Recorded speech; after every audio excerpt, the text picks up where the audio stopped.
really mean. What they really mean is this. They are saying that Clico Investment Bank, which is family-owned, a privately owned company, family-owned company, that I knew beforehand that the company was going to collapse, that there was going to be a run on the company, and that I took out my money in order for that not to happen to me. I want to say that they sometimes mix me up with the Clico issue, which is where a lot of people felt a lot of pain because they lost millions of dollars. I never had any of that product. And in fact, I've gotten a letter which I'm going to collect tomorrow, first one I lost. I'm thankful that she's rewriting it over, which says that I nor my husband or my children ever had that executive flexible thing. I hadn't even heard of it before. So that's the one that they're angry about. The CIB issue is that, which people don't recognize, is that all persons who were third parties, the government ensured that over time, they transfer the funds to First Citizen, and over time, they got back their money. That is CIB.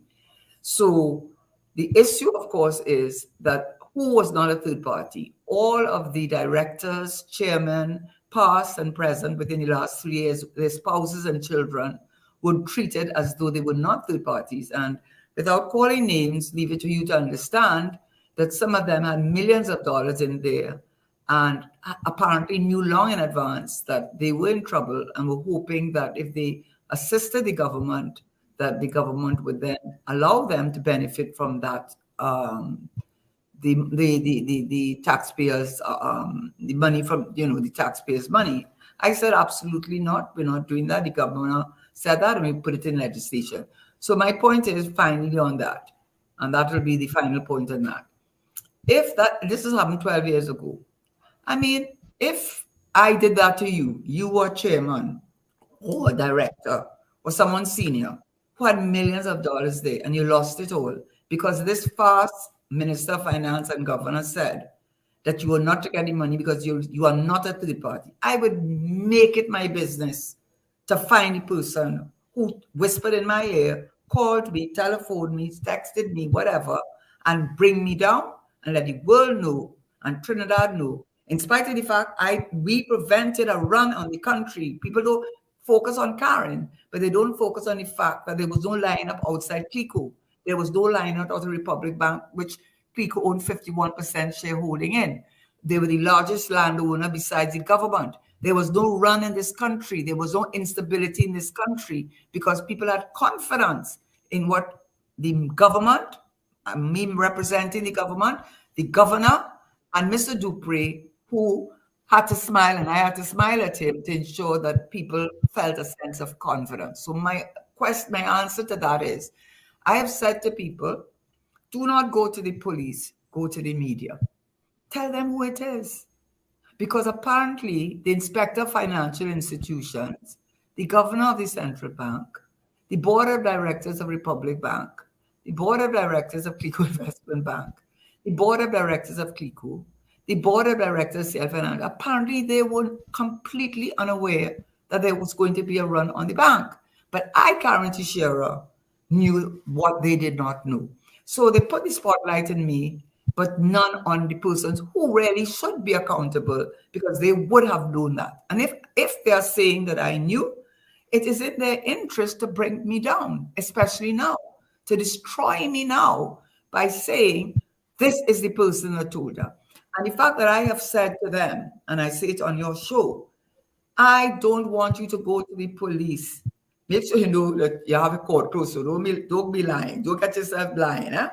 But I am saying, come on the media and say how you called me, who you called, what time you called, and how you gave me that information. And more importantly, ask your Prime Minister, why you can't release the self-financial report? Why you felt that you could clear Faisal Roy was nowhere part of the whole inquiry. I am PNM too. He's PNM too. Why are you making this distinction with me as a PNM and him as a PNM? So that, to me, I am part of the PNM. I am a part of you. So wouldn't you want to clear my name? But up to now, I cannot get into that. I wrote a letter in the papers. I wrote to the DPP through my lawyers. And for nothing can I get them to come out and say that what I did wrong. I think what they say is all the things I did was the right things to do, which is why we did not get the run. And then we lost office in 2010, and the story would have turned then.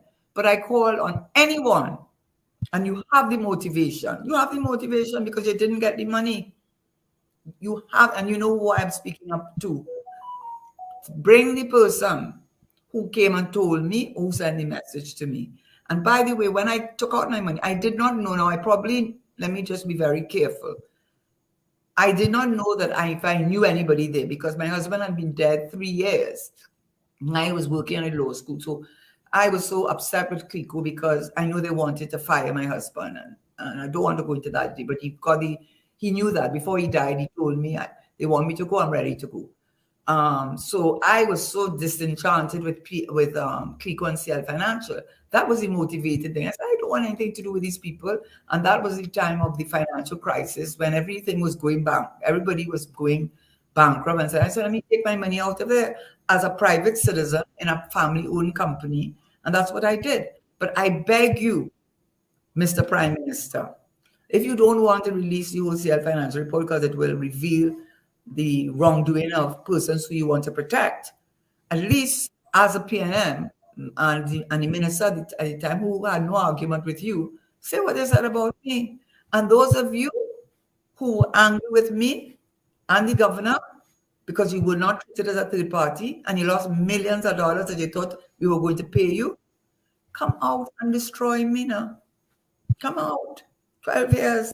You see how I'm not telling those in the police, come out and say it.